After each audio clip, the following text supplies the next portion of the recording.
Greetings everybody, welcome back to AI War Fleet Command.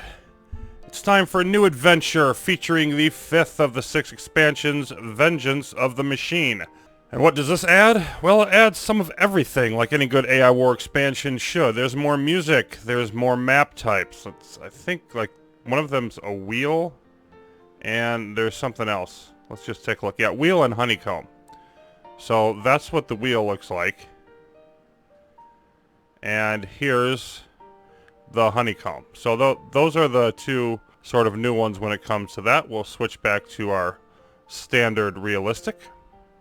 There's new guardian types, there's new ship types, there's no core guard post types. I feel I should point out one of the new core guard post types that seems absolutely terrifying to me, which there's a couple ones dealing with drones, a couple of other kinds, and then there's the Hunter-Killer Factory. And that one, anytime you so much as take a core world or take an adjacent system or kill any AI unit at all on an adjacent system, it'll release a Hunter-Killer. And then it'll build another one 30 minutes later. And release that if the conditions are met then. Yeah, that's just glorious. Then we've got Dire Guardians, which are considered to be not quite as bad as Hunter-Killers, but not bad, not too far away from it. They're sort of an elite, if you will, Guardian type of unit, which is just awesome to go with the normal Guardian enhancements that they're going to get in this expansion. So those we're going to have to be worried about. They have planetary subcommanders. The core worlds that the AI has will tend to have specific and Mark IV worlds also. There'll be a bunch of different planets in the galaxy that'll have this, but most of them won't. They'll have a specific planetary subcommander that will organize their defenses in certain ways, so there'll be a little bit more variety in those types of worlds when we go after attacking them. And they've got specific command stations in there identifying sort of which subcommander's in charge. You can see over here we've got dual AIs. AIs are allowed to have multiple types, and the ones that I've chosen here are one hard and one moderate for each AI, and we'll get into what those are in a bit. Of course, down to difficulty level 8, as I mentioned, just a small step down from where we were in the last game. We can now, there's now the possibility of capturing Mark V turret controllers, which I'm excited about that. Want to try that out if we find any good ones. Much like the Mark V fabricators, where you can build a Mark V ship type, these let you build a Mark V turret type, so that's a totally new thing. But the big one will be the Showdown, and the Showdown is the alternate victory condition that we're going to be exploring and hopefully succeeding in. And that's much like the Fallen Spire, although different in a lot of ways from the description I've read of it. I haven't spoiled any of the specifics, but basically there's a few planets throughout the galaxy. You've got to capture devices in those, and that begins the Showdown.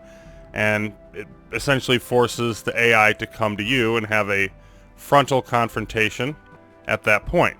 And that's why I've called this particular run the Spirecraft Showdown, because as I mentioned before, I plan on featuring the Spirecraft heavily in this one. I've only used them once before, and that was in the first Fallen Spire game, and they were really overwhelmed by all the Fallen Spire stuff.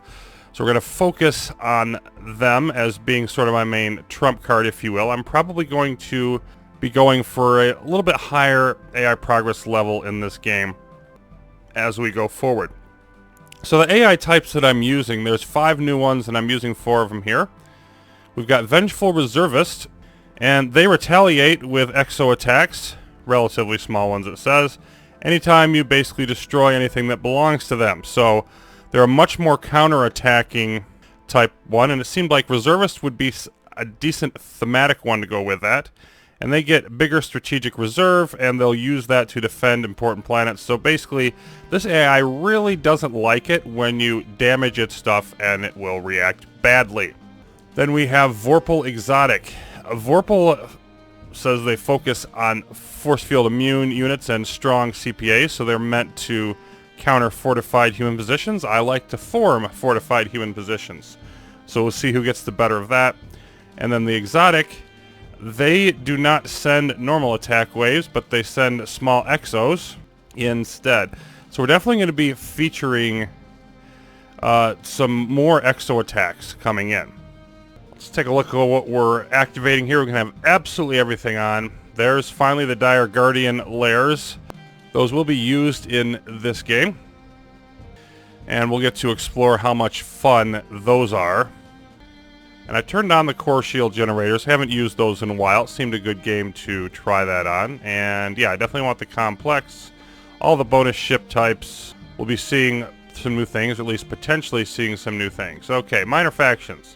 Decided to turn the Devour Golem back on just because we haven't had it in the last game. I'm going to go with the Spire civilian leaders again. That's going to be my main AI progress thing. I plan on trying to capture enough of them to get the AI progress negative down to the floor, allowing me to take a certain amount of planets. No auto AI progress, since again we're focusing on the showdown and trying to get to that. Got the typical moderate setting for the Spirecraft, and that's the showdown devices. And then the AI plots. We've got a couple new ones, so I've turned those on and turned everything else off. There will be no more hybrids. I like the hybrid feature. I've also seen enough of them for a while. I can't even imagine how you'd win on a map where the hybrids were maxed out. Because that last one was 4 out of 10. Imagine if I had it at 10. So anyway, the Hunter does some special fun things with the special forces. Makes it far more interesting, and interesting in AI war terms means dangerous, of course. And then the Shark, which I'm kind of ambivalent on this as a game mechanic, but I think it's an interesting idea. Basically, anytime we lose a human command station, the AI will get a bonus. This AI will get an AI progress bonus of the standard 4 out of 10 variety, and the second AI, if that happens, will launch immediate follow-up attacks and try to take advantage of the situation. So the distinction between critical and non-critical systems is not going to be there as much anymore. Every system will be critical. We'll need to try to defend everything. Well, that sort of eliminates some strategic choice in that sense. I also think it's an interesting approach in terms of making you pay for those kind of failures. So let's head off and see what we have in store for the Spirecraft Showdown adventure. And we begin in Melpomene. Right here. And nope, that's not what we want to have on. Let's default to threat. We've got Yavin, Yanis, MJ12, and Adiona nearby, and who knows what other places in the galaxy. Now, interestingly enough, our command station's on the edge, which is rare, and we've got a pretty narrow cone here, so I really like this defensive position in the homeworld. Otherwise, we have our usual things. And since we plan on going for a larger setup, I'm going to go back to more traditional unlocks at the beginning. We'll definitely want the tachyon beam emitter. Let's grab the first couple levels of grav turrets. Let's grab the first spider. We'll leave the heavy beam cannon alone for now. Gonna go with our good old friend, the Logistical Command Station Mark II. And our ships. We have fighter, bomber, frigate as always, and the Ninesel Youngling Tiger. So nothing obviously new around here. We've got the modular fortress again that we could unlock. I think this game I haven't used the area or Widow minefields yet, and I think I'm going to want to go in that direction, but it's probably a bit early. I don't mind saving that last 2,500. Maybe I'll think of something else I need, but I think I want to focus there. And of course, we're going to do the usual early thing. We will set up our defenses, get some exploring done with the scouts, and yeah, that's what I forgot. I definitely want to have at least the Mark II scouts, and possibly the Mark IIIs later, depending on how the exploration goes. Well, here's our initial defenses. Pretty typical, but we only had to do the one branch, so that was helpful.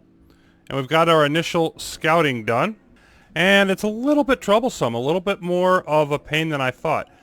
Adiona over here and Yavin over here, two of our adjacent systems, have AI coprocessors.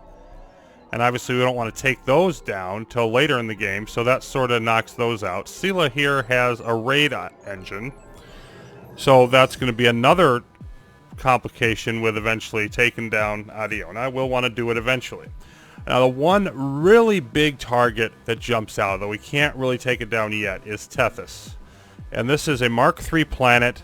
It'll get one of our secondary core shields, but I'm not so worried about that. But it's got a missile controller. Mark V missile turret. Now, that's not the best turret to have for that, but I'll sure as heck take it. That would be very, very nice. It's got a Spire civilian leader outpost by it, so that also makes it one to capture. The locations here is well away from the wormholes, and we've got a nice avenue of approach there. All of that's beautiful. And we've got a Mark IV ion cannon a ways away from the wormholes as an additional defensive thing. There's a data center in here. So everything about this screams take me early, because as soon as we have the Mark IV or the Mark V missile turret, that's really going to bolster our defenses everywhere, and obviously we'll be focusing on those fairly early on. But for our first expansion, things don't look so rosy. We've got if we take out Adiona and Yavin, the only two left are Yanis with 3 metal and MJ12 with 2 metal spots. So our initial economy buildup probably going to be a little bit slower. And these aren't particularly troublesome. Yanis is probably where I'm going to go, because this is the only one bordering it. It's got one Mark II planet bordering it and the home world, and that's it. So it would be a really easy place to just sort of, like, I probably just build stuff like on top of this and force them to come right in here. But this AI type, the one that controls both of them, decided that it was going for snipers early on. So we pretty much need to bring in a scout starship to counteract that, and that won't help. I mean, we don't have to, but we'll lose ships for nothing if we don't. So I'm thinking probably Yanis, and then MJ12, and then reevaluate. So that about sets us up for the opening. Thanks for watching, everybody. I'll be back soon with the next episode of the Spirecraft Showdown, in which we will hopefully have those two systems conquered and be looking at what we're going to do next after that.